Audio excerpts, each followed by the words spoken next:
কওমি গণনার ইসলামী দলগুলা আমরা প্রথমে ঐক্যবদ্ধ হব।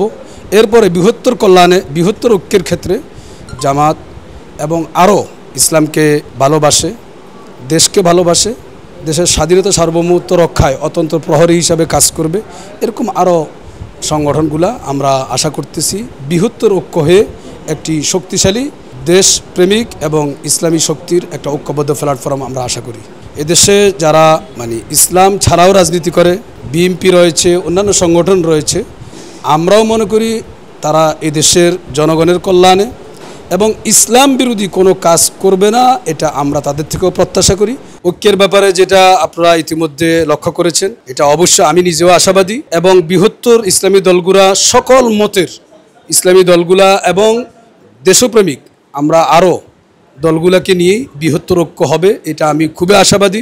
ইনশাআল্লাহ এই ঐক্যবদ্ধ প্ল্যাটফর্মে দেশের জনগণ আগামীতে একটা সুন্দর রাষ্ট্র ব্যবস্থা দেখতে পারবে এবং এক্ষেত্রে ইসলামী নেতৃত্ব অগ্রণী ভূমিকা পালন করবে ইনশাআল্লাহ। বাংলাদেশ খেলাফত মজলিস, ইসলামী আন্দোলন, জামাত ইসলাম, অন্যান্য দলগুলা সহ এবং অন ইসলামিকও ছোটোখাটো অনেক দল আছে যেটা দেশের জন্য কাজ করতেছে, তারা ইসলাম বিরোধী কোনো কাজ করবে না। যদি এরকম ওয়াদা করে, আমরা সকলকে নিয়ে বৃহত্তর ঐক্যের জন্য আমাদের আমির চেষ্টা করতেছে, আমাদের দল চেষ্টা করতেছে, বাংলাদেশ খেলাফত মজলিস।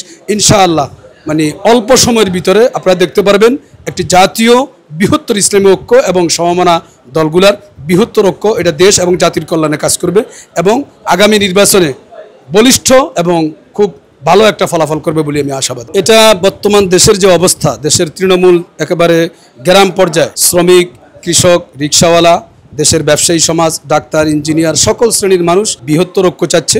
এই ঐক্যের সাথে দেশের জনগণও ঐক্যবদ্ধ এবং ইসলামী দলগুলা বিশেষ করে আমরা এই ঐক্যের জন্য কাজ করতেছি। অত্যন্ত ভালো হবে দেশের জন্য এবং ইসলামের জন্য অনেক বড় কল্যাণকর একটা সিদ্ধান্ত হবে বলে আমি আশাবাদী। কওমি গণনার ইসলামী দলগুলা আমরা প্রথমে ঐক্যবদ্ধ হব।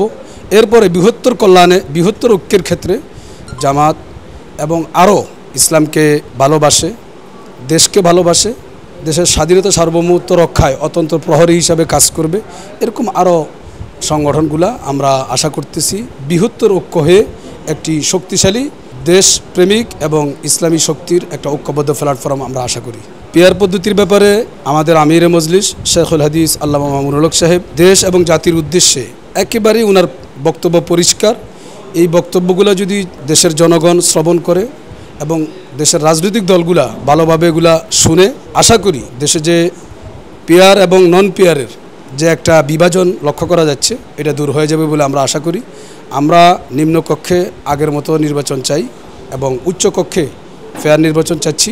এটাই আমাদের আপাতত দলের পক্ষ থেকে আমাদের বক্তব্য, বাংলাদেশ খেলাফত মজলিসের বক্তব্য এটাই। পিয়ার এবং যে নন পিয়ারের যে একটা বিতর্ক চলছে বা বিভিন্ন বক্তব্য আসতেছে, আমি তো শুরুতেই বলেছি আমাদের আমিরের আল্লামা মামুনুল হক সাহেবের যদি বক্তব্য আপনারা শুনেন, মিডিয়ায় সবগুলো মিডিয়াতে আছে, বিশেষ করে গতকালকেও তিনি যশোরে আরও ক্লিয়ার করেছেন যে যেহেতু আমাদের দেশে বহুদা বিভক্ত দল এবং অনেক মতের দল, এখনই পরিপূর্ণ ফেয়ার নির্বাচন এদেশের জনগণ বা এদেশের জনগণ বুঝবেও না।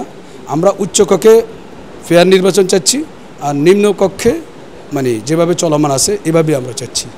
ইসলামী দলগুলা মূলত খেলাফত রাষ্ট্র ব্যবস্থা প্রতিষ্ঠা আল্লাহর জমিনে করার জন্যই কাজ করতেছে, বিভিন্ন ব্যানারে কাজ করতেছে, কেউ বাংলাদেশ খেলাফত মজলিসের ব্যানারে, কেউ অন্যান্য ব্যানারে কাজ করতেছে। মূলত আমরা কোনো পক্ষের বিরোধী নই। এদেশে যারা ইসলাম ছাড়াও রাজনীতি করে, বিএনপি রয়েছে, অন্যান্য সংগঠন রয়েছে, আমরাও মনে করি তারা এদেশের জনগণের কল্যাণে এবং ইসলাম বিরোধী কোনো কাজ করবে না, এটা আমরা তাদের থেকেও প্রত্যাশা করি।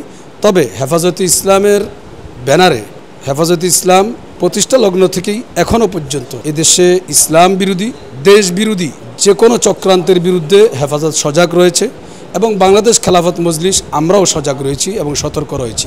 মূলত আমরা কারো বিরুদ্ধে না, কোনো দলের বিরুদ্ধেও না, কোনো ব্যক্তির বিরুদ্ধেও না।